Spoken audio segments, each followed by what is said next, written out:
Hello. Okay. One day on the street of Alexandria in Egypt in the year 415 or 416, a mob of Christian zealots led by Peter the Lector accosted a woman's carriage and dragged her from it and into a church where they stripped her and beat her to death with roofing tiles.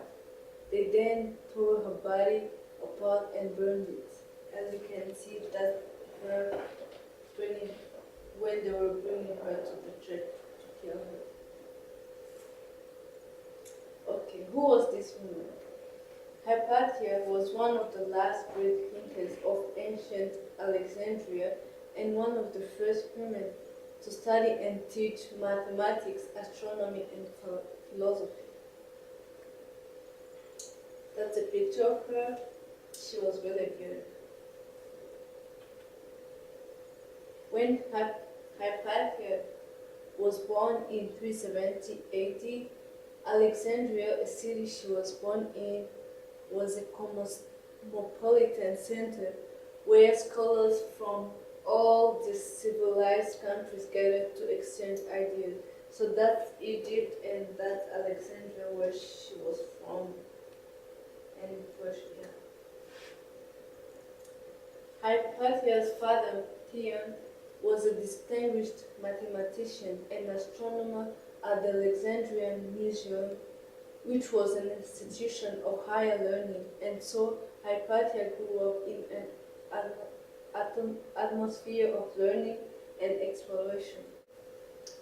Theon was an unusually liberated person in a time when men dominated the intellectual world. He encouraged his gifted daughter to develop her mind and thus help her achieve academically what no man previously had. That's him teaching her. And as you can see, she was really unique because at that time, women had no access to education, but her dad helped her achieve it, and that's really interested me because her dad wanted her to be a woman with a. In fact, Theon closely supervised Hypatia's education and acting as her tutor, he passed on to Hypatia his own love of math, beauty, and logic. In addition to her mathematics training, Hypatia also received a thorough formal education in the arts, literature, science, and philosophy. According to legend, Theon was determined that Hypatia developed into a perfect human being, which is remarkable since during this age women were often considered to be less than human.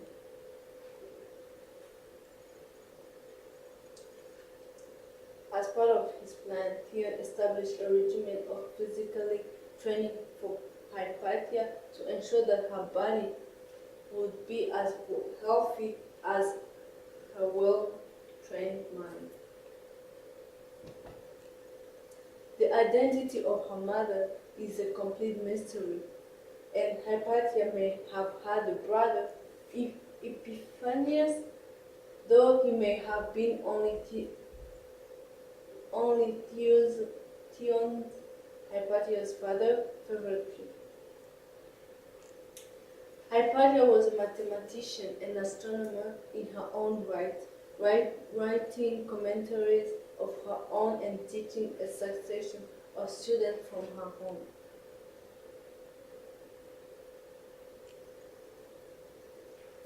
Letters from one of these students, Synesius, indicate that this lesson included how to design an astrolabe.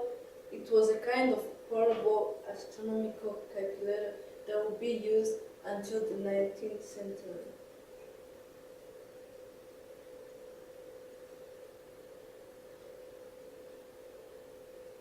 Hypatia established herself as a philosopher in what is now known as the Neoplatonic school, a belief system in which everything emanates from the One.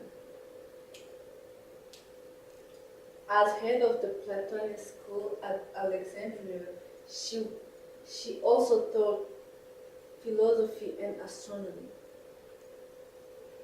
Hypatia never got married and likely led a celibate life, which possibly was in keeping with Plato's ideas on the abolition of the family system.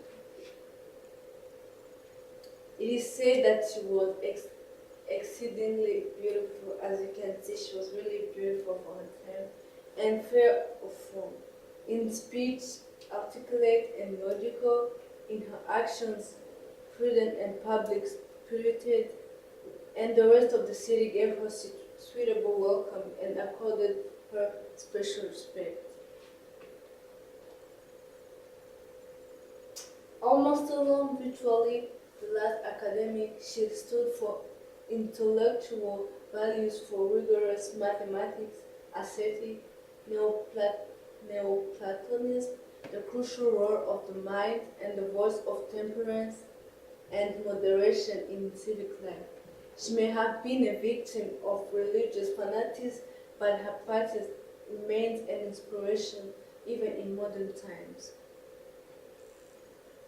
She wrote a commentary on the first six books of Diophantid, also known as the father of algebra, 13 book Arithmetica. A commentary in Hypatia's era consisted of a rewriting of the entire text, including any original problems. However, additional problems as well as alternative solutions to problems were frequently added by the commentator. Hypatia is frequently the only woman mentioned in histories of mathematics. Although her writings have all been lost, numerous references to them exist, and some information on her accomplishments comes from the surviving letters of her pupil Cineas of Cyrene. There is no evidence of research mathematics on the part of Hypatia, and it is believed that most of her writings originated as textbooks for her students.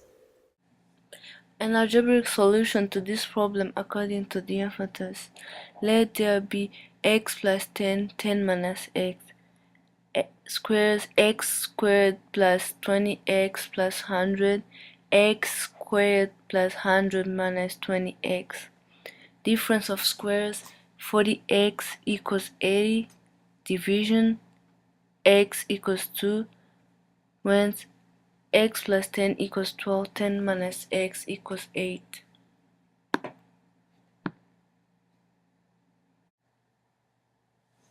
One of the most likely problems to have come from Hypatia.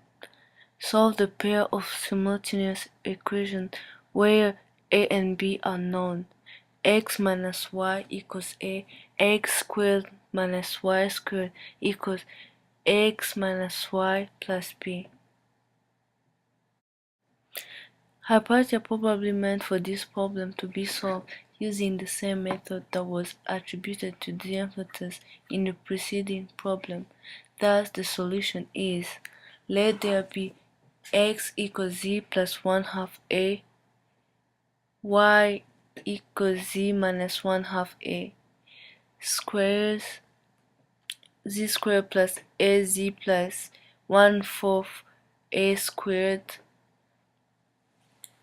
z squared minus az plus 1/4 a squared, difference of squares 2az equals x minus y plus b, division z equals a plus b over 2a, whence x equals a plus b over 2a plus 1 half a, y equals a plus b over 2a minus 1 half. A.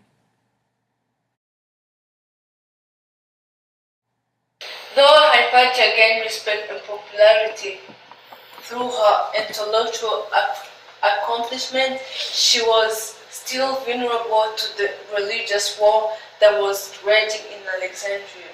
Her adherence to the doctrine of Greek scientific rationalism, which was favored by the academic world, was the main factor that resulted in her murder.